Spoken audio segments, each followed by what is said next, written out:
అందరికీ నమస్కారం అండి. ముందుగా మన యూట్యూబ్ ఛానల్ కు స్వాగతం. మనం ఈ వీడియోలో తిరుప్పావైలో ఉన్న 22వ పాసురం గురించి తెలుసుకుందాం.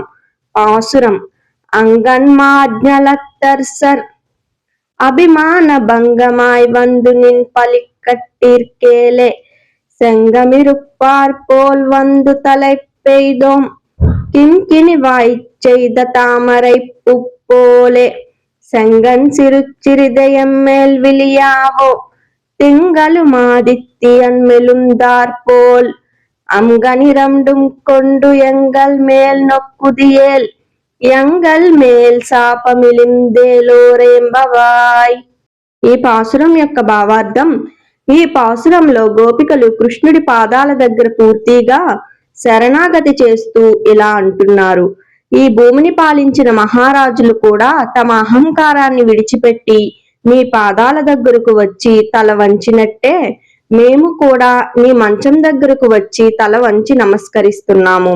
చిన్న గంటలు మ్రోగినట్టుగా ఉన్న అందమైన పెదవులతో, కమలం లాంటి ముఖంతో, నీ ఎర్రని కళ్ళతో, కాస్త చిరునవ్వుతో మాపై ఒక్కసారి చూసావంటే చంద్రుడు సూర్యుడు ఒకేసారి ఉదయించినట్టు మా జీవితాల్లో వెలుగు నిండుతుంది.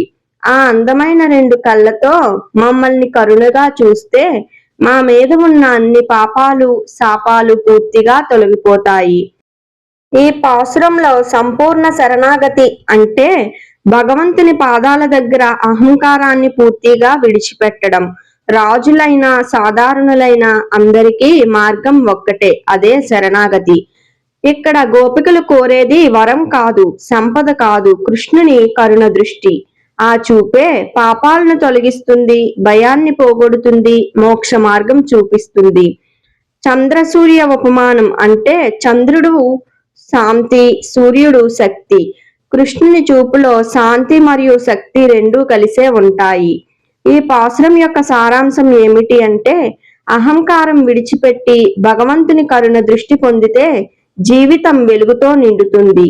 ఇది తిరుప్పావైలో ఉన్న 22వ పాసురం. తరువాత వీడియోలో మనం 23వ పాసురం గురించి తెలుసుకుందాం.